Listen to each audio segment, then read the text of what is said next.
ये कहानी एक राजा की है। वो अपने जन्म की खोज से अपने कर्मों को जानता है।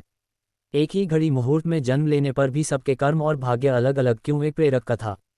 एक बार एक राजा ने विद्वान ज्योतिषियों की सभा बुलाकर प्रश्न किया। मेरी जन्म पत्रिका के अनुसार मेरा राजा बनने का योग था, मैं राजा बना, किंतु उसी घड़ी मुहूर्त में अनेक जातकों ने जन्म लिया होगा जो राजा नहीं बन सके, क्यों? इसका क्या कारण है? राजा के इस प्रश्न से सब निरुत्तर हो गए। अचानक एक बुजुर्ग खड़े हुए बोले, महाराज, आपको यहाँ से कुछ दूर घने जंगल में एक महात्मा मिलेंगे, उनसे आपको उत्तर मिल सकता है। राजा ने घोर जंगल में जाकर देखा कि एक महात्मा आग के ढेर के पास बैठकर अंगार गर्मा गर्म कोयला खाने में व्यस्त हैं। राजा ने महात्मा से जैसे ही प्रश्न पूछा, महात्मा ने क्रोधित होकर कहा, तेरे प्रश्न का उत्तर आगे पहाड़ियों के बीच एक और महात्मा है, वे दे सकते हैं। राजा की जिज्ञासा और बढ़ गई। पहाड़ी मार्ग पार कर बड़ी कठिनाइयों से राजा दूसरे महात्मा के पास पहुंचा। राजा हक्का बक्का रह गया। दृश्य ही कुछ ऐसा था, वे महात्मा अपना ही मांस चिमटे से नोच नोच कर खा रहे थे। राजा को महात्मा ने भी डांटते हुए कहा, मैं भूख से बेचैन हूं, मेरे पास समय नहीं है। आगे आदिवासी गांव में एक बालक जन्म लेने वाला है जो कुछ ही देर तक जिंदा रहेगा। वह बालक तेरे प्रश्न का उत्तर दे सकता है। राजा बड़ा बेचैन हुआ। बड़ी अजब पहेली बन गया मेरा प्रश्न।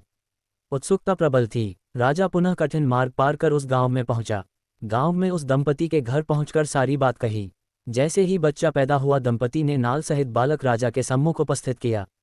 राजा को देखते ही बालक हंसते हुए बोलने लगा, राजन, मेरे पास भी समय नहीं है, किंतु अपना उत्तर सुन लो।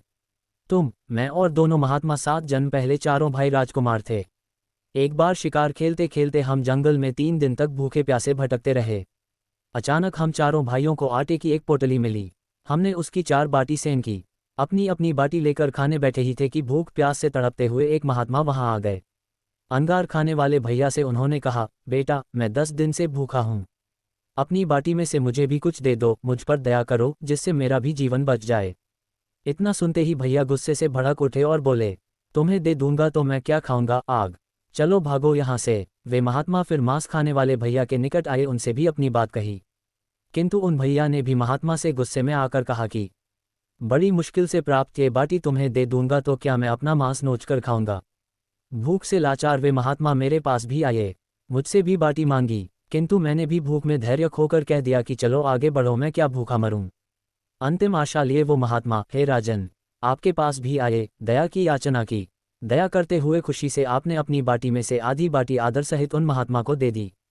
बाटी पाकर महात्मा बड़े खुश हुए और बोले, तुम्हारा भविष्य तुम्हारे कर्म और व्यवहार से फलेगा।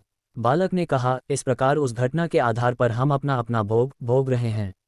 और वो बालक मर गया। धरती पर एक समय में अनेकों फल फूल खिलते हैं, किंतु सबके रूप, गुण, आकार, प्रकार, स्वाद भिन्न होते हैं।